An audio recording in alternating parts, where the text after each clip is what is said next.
Yeda otwedi amponyame ase. Se ene wache yenda foforo. That's sonko. Mechia obi bia waje emre ode ehwe superwoman ejumedie so. Ene ye woye maame wa ha. Yene nbeche na brabo mu nsem. A very interesting story. Na mejidi se ejumedie bekọ ewieye no na ye esi anyama bebre efrim. Open nkwala anyama. Enye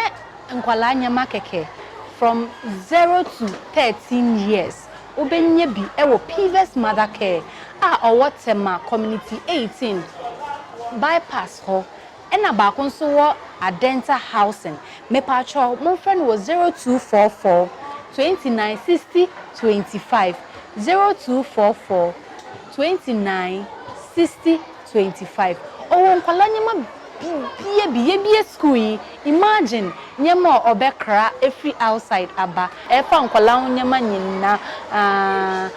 wa wo kwa akọwo onyema obetotso Pivot Mother Care ebo ho obe wow no wenya sanyema nyina ombrekra and the things are quality and really affordable me pa cho ye basesi a ye ba ejumedie ye be hyase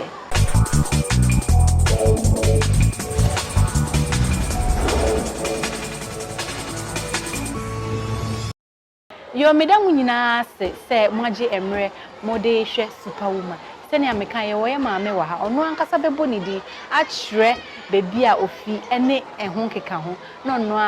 na yen ayehu who she is mommy me pa cho me ma wa kwa abakese e de ba superwoman ejumedie so yo mi je wo so sabri mechia etiefo nyina ejebre mi je de se muta hwe program yi nti me so me mama kwa abasonko esanchie mu nyina ofie me je de se mo agye mo agua mo retie na mo hwe program yi yo mommy ye da wase se ene yen so ye ne o ebe twetwe nkomo tell us more about yourself yo me pacho wo frame me Stella Esiedu dodo na ta frame me Mrs Esiedu mi din yankasa ehye adekam eye okua oparabia me ye okua pini me papa fi ebri me mama nso fi tutu okua pem na me wo enuanom ye ka enuanom a me mama wo du baako benu fi mu nti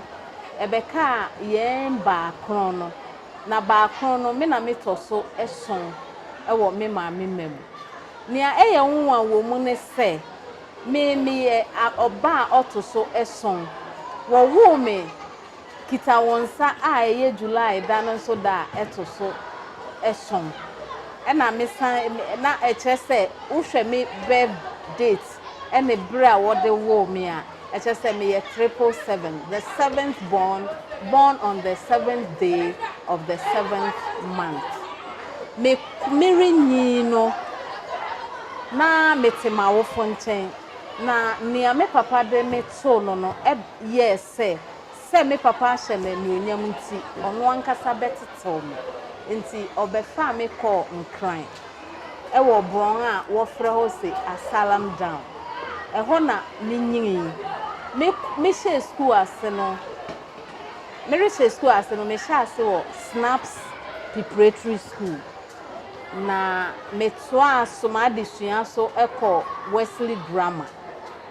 mi fi Wesley Grammar no ho me fa ne se mi wie form 5 no me sha se me ye adwuma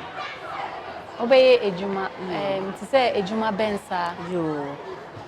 me resha se no na adwuma eye me fepa ya breso eye obi a oye bilingual secretary enu nti me call school no me ye shorthand me ye French and me ye typing other subjects no ehun senka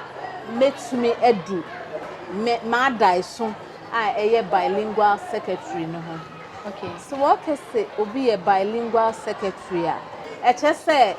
mpanyemfo etutu kwan no one na eko na wo take what throw minutes wɔtwerɛ minutes na minutes ni nso ntumi ntwerɛ biribi atententente gye sɛ wotwa no shorthand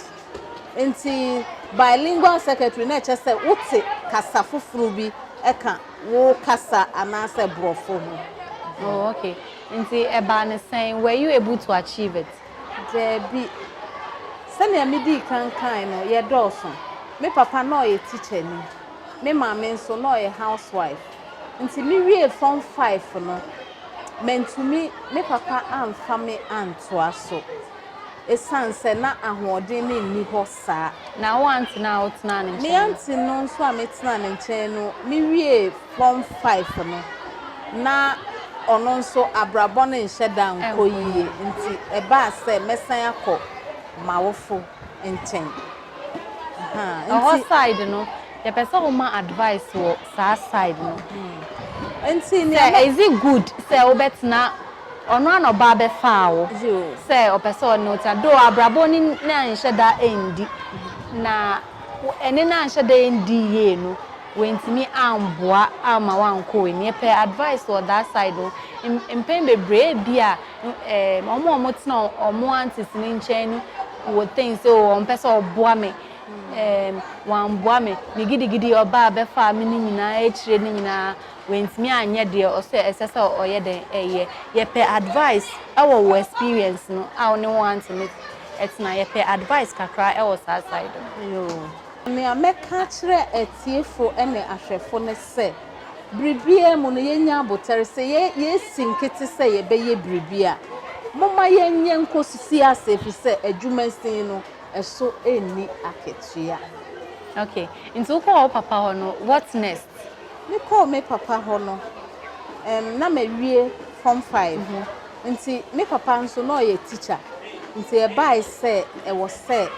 me to form na me nso me ko training college nti me to form no pepepe na me uncle nso ye regional auditor e wo Kofodua nti na wo se me ko tena ne ho na ma adwini mu no nka me uncle no wo influence kakra e wo training college ne so anko betumi aboa me nso unfortunately me uncle nso ni influence no wo no went to me amoa me. Okay. Me call interview pepepe wo Asokore. Na that time no na fe na worry fade off post middle. Me can say yene first badge na what the record post sec. Okay. Enti na actually na there was this PM post middle no wo ho. Na unim teenage exuberance no wo ho say aden na meko post middle wo bra mewie secondary school enti man pass eyi na wo sanka me take me fa advantage ne ko post middle no manye se na me pe posek won say ekitadin akwai ti say nei obia ko university nti so obi kura nsanu djuma opese chenchina oko university at the end of the day when to me ankwa na wa beye medini bi nti bi tufo wa hanso say okay opportunity no say ba no matter what opese wo ye bi me pa cho me ntwa wa no advice omo de omo ni tu nipa so no you thought say your uncle can be of more help because of he is in that kind of field but okomu no you saw say it can in some way can be possible nti for no so fra advice no enti ne ame pese me ka kire etiefo ne se bonfa wani ento nipa so se ne na me uncle ne ye regional minister na minim so obetumi e de ne position na influence but unfortunately when to me eno nti ye mfa ye ne ento nipa so e na ne ame tufo eto so abie ne se wodu wani abie nhwetwe mu a ba kobo anase wani ni bokra esanse na mede mani asi ade ba akoso a mepese me ye no opportunity buy anka right from day one I would have been a trained teacher metumi a trained teacher nanso me de posek na wo mani so na mepese me ye nti ma mpe se meye post middle no nti mesremo se bia wo pese wo ye adwuma bi na eno anko so ahwe nkyɛn ebia na bibi foforo wɔ hɔ a ebetumi aboa eno kura na daache ebeye wo future nti bo modern sɛ wode wani bɛhwɛ ɛhɔ nso na watumi akɔso ɛbanse na obɛka SDA family no zo kwara me fa so bɛyɛ SDA ne de ɛyɛ mefa ne sɛ ɛyɛ divine call okay esan sɛ na baabi a metena wɔ danso man no na efe no wɔrebue datus SDA sɛnea SDA fo yɛ no ɛyɛ na wɔbɛyɛ crusade a wɔkɔ afiefi mu ɛfrɛfrɛ nkrɔfo na maami baako ka ho Auntie Mary pɛ ɛna mɛkae ane brother bi wɔ friend brother Tewia one day instead sɛ wɔbɛfa mpanyinfo one day mɔfra no wɔfrɛfrɛ mɔfra nti that time no edian oh mɛfa ne sɛ sabre no na me wɔ bɛ sɛ 8 years thereabout nti Auntie Mary bɛsisa yɛ nyinaa na mete Take Street dansoman nti obefa Take Street from Mahogany Street na wode yen call crusade na se na yekwa na ya na woyiyi film kire yen nti mefa ne say crusade me ko ni nyina na ade ba ko a wo kan me to masom ne se Yesu otumi feed the multitude nti last day na ye Sabbath no Yesu beba be feed mofra ni nyina as young as I was until that day no so SDA for Sa crusade it was headed by Pastor Daite those days until we crusade ni nyina so no wonwe aduan e ma mofra no sa time no na omo nye common se na ye common na we di omo yi nti no omo no ye special na psychologically no yedi omo no nso ebi kai na chese Yesu abefili e na ebi aka enti say ehọ na me sha asifi na chese SDA na kire wo madwene mu ekopem se me di fi nkran ekọ ekuapem me kotena tutu ekuapem na me hu se SDA fo ye crusade na me gina ho no na fe na me hwese ne a sabre ne de na manyi medu secondary form 4 nti na me hwese ne a young girls wo asori no mu na ade ba ko na ye me fenso no se mi swanso ma me hwe couples no bia ne yire na won coat egu won saso na ye me fe nti me ye se sa sorry na Auntie Mary de me ko no nti me tu anamon ko ho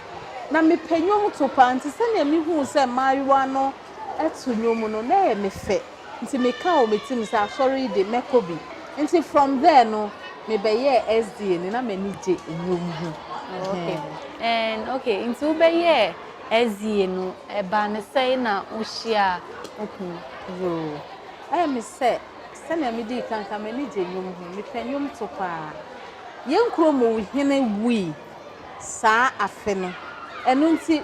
wo board dawuru ana wo ya announcement so obi biara oye tutuni sa afe no omra na wo beye ohene na yi nti mi kunu so ye SDA ni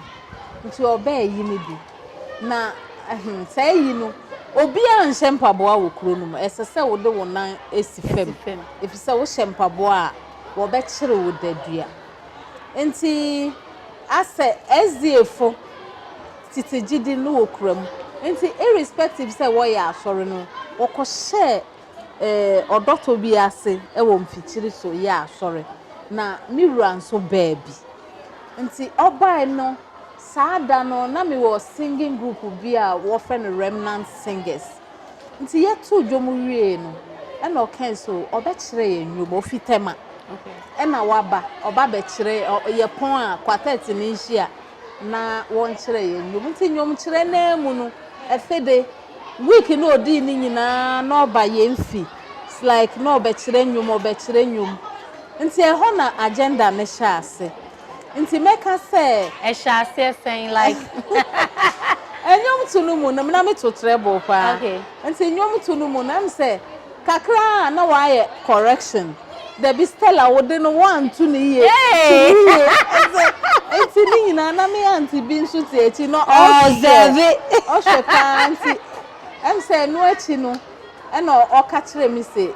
ye sua nyom ni wie a obehu me nti ho e na nti ohu no den hyehyɛ na mo kan o on hyehyɛ a obisa me o hye asese nti na me nya adwuma ye obisa me say nti me sese se obi kese obeware me a den na meka na me so oh sese no me nya adwuma na me de ma brabo na me bo no me pese meye ma adwuma na me kunu to ade a me nso matobi se na je se eye test okay o hwa wa adwuma sa asem na me kan no nko a o so nti se obi kese obeware wa o pese wo ye adwuma na wo ansa na wa ware ana na me so ozu e no se na me so obi se on me be fa adamfo na through that na wa ware me so na me so se obi sa nya mai no so na so nipa akono ono na ote manimu efe na esro kakra na me so mate medwene asem no ho ba ne nyina mu no oma me bre okay ho na ekosi at what age now worrying oh metimi aka say time asa nkomo ikoso no nyina na me ye 21 20 years 21 years and I'm worrying you hallelujah no so the 23 years okay na you can aware mu a how many years no aware up to now oh for now dear na worry for 35 years but why I don't buy me kese me wo baako oba na obema wo doso me wo ma bebre wo mba bebre but baako oyo berima okay na se wonya nananom o oju ahe wo nananom ben oh and they say catch it so ono so fa mo berima ben okay me ba no oye pharmacist okay owo Tamale St. Lucy's Hospital ono ni chief pharmacist okay na ye kan aware mu a wo experience a wenya wo aware mu ye pese o 2 year for wo advice yen e wo aware a wetimi ekrom sa up to now yo make say ma aware mu no ma se ono so nyame fa ne kransie ma se akosu odai o play major role in the marriage because na mofra ya ware nti na metu nsenomo for say obi anso na asimu yiye fa ne se wo ba se ne amase fa me se ne ba no na me nso me de ahobrase na ekọ aware no nti na enye easy sa edu baby no na abrabo no ye din na nso ni nyina mu no ma si so mi mu na me nso man fa ne se sikanti na me kọ aware no nti akukurufi ase bebre wom na so ni nyina mu no Nyankopon etumi ekuraye abedu sabru okay e ase nti right now me no ka say me dey ejuma na wo yesesi a me no ka say esia wona me ka say me ye teacher ni na me na me ye headmistress for Nelo International SDA School. Okay. Aside ejuma wo yesesi a wo other job a wo ye ka ho. Oh, the enwa teaching as a mistress. Okay, enwa na wo ye. Fiti da wo fi wanti ho a wo call papa ho. Ebesi by this time wo ware ye. Then ade anase bibi a esi e wo wabrabo ma you never forget it. Se na me di kan na se me kan se na me ye adwuma wo court edu baby no me papa se aware obitia na obitia de ompe nti kwan bia so me kunu mpe adwuma bi na me meye enu nti saa bre no na wo rebue Ashama SDA school nti me na me lu redundancy age so me de me ho ko frame e na me gi me sika saa time no ma 80,000 na escapa me ko gi me 80,000. The unfortunate thing is me bano me bray and sana me benyi insane nechi. That is around that time now no we did 4 or 5 years. And me benyi insane nechi. na me honam ye me mreo se na me yare nti me ko school a dakoro na me dakoro mpanyimfo no Uko school as in uko ejuma. me ko ejuma. Okay. Se na ma fi adekire so na me de metia to table so dakoro panin ba ko beto me. We me same ne ye me. Won so na school ne ye foforo. Nti ne ba ya ne se wo be yi medi. Just that. Nti school panyin no me mpese me bodi. Okay. But wo yi medi. Na ade ne ye me yaw. Na the unfortunate thing is sabofra no me wo no pepepe nso me nya no. Oye oba anke ne sorting kwemu a anka obedi beye 28 years. Now one try say you give birth again. Me call eno echi no minim ne ampanin kan am say no kwar because me di ya obebre. Nti amabio me chin hospitals Provita Snell it is hospitals bebre na so amabio. Na me ya no say sabre no na me kunu adwuma say so I was the breadwinner. Kakra na me gina no na me de hwefi. But unfortunately sana ekoba no. Eden na ma we nije. Oh, many je de se na me to me ma obi motivation. Na nipa ne fa so no nso to me edure botai ho a many je enu dikan. Na eto so bi nso many je women ministry ho. Nti se de bia women ministry fo be ko baby no many je pa I'm all over in the women ministries. Nti edu baby is like I crack jokes all over nti women ministry fo bebre fra me mama Moses. Eden na ma re also. Ade mama reho pa ne se already medical test ya odibi e wo ho nti se obi humiliate me. Afa se ummu me unante o me so a e ma me reho especially wodi bia bi pese e kamesha e ma me reho. Okay. Na mama misa ade ba ko about SDA. Yen fa ne say SDA sorry no mwakomu ache o start ache until you know what they do and what they don't. Yen fa ne say obi aba asori a o hye asomade. First day, waba sorry no sha asomade. O first approach to the person no eyeden. Oh, makes me have a personal experience ba kwanso bi anameko na obi afia sese oreba sorry no.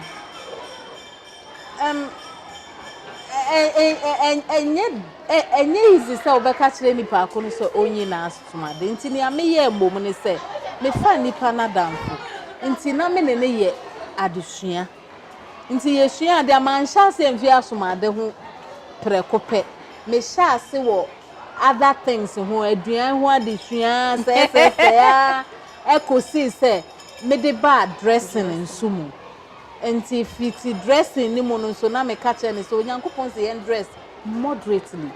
Na obeje di se Bible mu kra no. Na Israel for no na won sha asomade o. Rather won nkoa na na sha asomade. No se sa won na me say you. I no ti na mo sha asomade na me say you. SDA fo ni nti ayen sha asomade na ne se ye hu di se ye nyankoa. So from there on the following week oba asore no on sha asomade bio e na ode be boy so me say e wo say ye fa kwan bi say So say openjum. Is it SDA sorry ube mu na openjum na say you love singing and I say openjum and say na ube ra SDA sorry no. Me penjum and say na me be ra SDA sorry. My favorite ba ko na yen fancy ha say him 485. Okay. Me catch you. Okay. First stanza. Sese mi kama mani treye Yesu mi kumritu mi swama diswa mi yamuoti yem yebebwa mi na wamami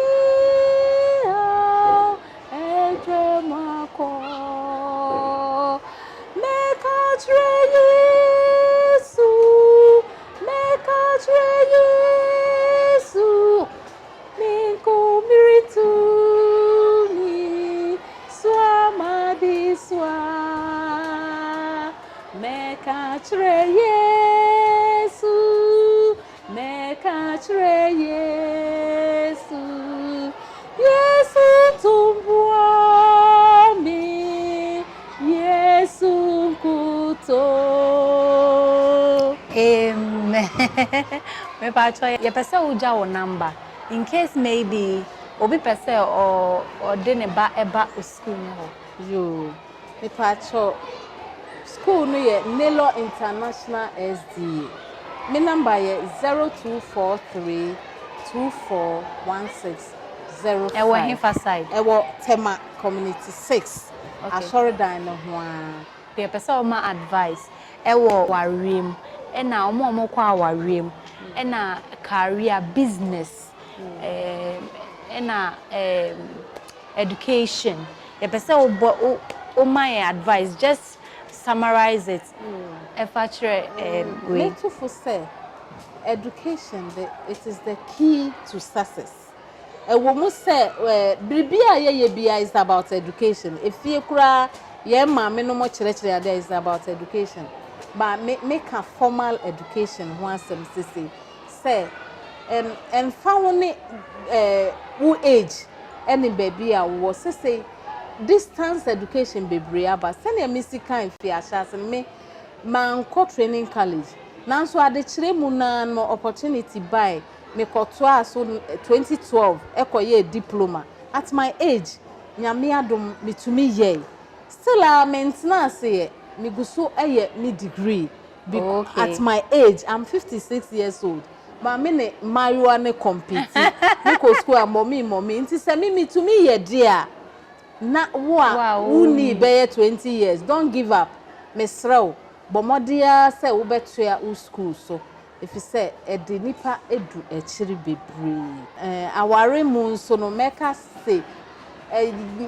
aware ups and downs mpempi ko ware a wo se wunya ade a fabrefie wo boka eye wo kunu de bi da aware eye hand in hand wunya wo sika mfa amwo so munyina mo nka mom na momfa mobra no na fa wani nsi baby ba akoso sene ameka abrabo no ye du baby na meton kontomre ba ne nyina mu no se wo ye adwuma bi apebi bata ho na ye na ebeboa meton eto da bi a metwa force nso kakra wo fie de boa sene adwuma ne benya nkoso yo yeda wase na mo wo adofo no a pesa ochia wo oh you madofo de nie dikan ma adwuma mu mpanyimfo school board mpanyimfo elder asamoa me sister suma elder asamoa elder dama o che say elder do school board fo ni nyina me chia mo me sanso chia me hokafo papa bi Mr. Richard Esiedu me chia o me doba kwa me Esiedu kwa ku kire sika me chiechie mu nyina me namfonom Mrs. Odonko Mrs. Anson Mrs. Auntie Miriam FA me staff members Nelo International me da mu nyina se ewo odo ne biakoya mo ne mere ye adwuma me chie mu nyina me nuanom fiti oposie akere ebesi na ada kwa wo fa achia me chie mu nyina kwa me cash obia yo mommy yeda wase pan se wahwe omre na one yen abeche wabrabo musem na mgidi se nsem bebre a waken enkrofo bebre menso mafebi ewom nyame nhiraw ene wo time a odi amayen nyame nka ho so yeda wase enne ahase ejumedie ye de besi ahase na mekai mo se mo po nkwala nyemma aye quality aye affordable mamu nhwe bebia say Pivas Mother Care owo 2 branches baako Adenta Housing baako nso wo Tema Community 80 motorway bypass ho me paacho ye delivery baby biara owo kuma setakra de sunyane ehefa na wo a Pivas Mother Care onfa onyama wa order no embro or the bebro it's really affordable to and very quality and demu stronko ne nyama ne ye quality to the extent say unya we ya nkonye bi wo baby foforo bia me pacho obetimi afre no 0244 2960 25 0244 2960 25 and ye guess no dinde Madam Stella Ekwia Oparebia Asiedu ene ono na ye ne twetwe nkomo next week same time ye besan so ehia makra mu nyina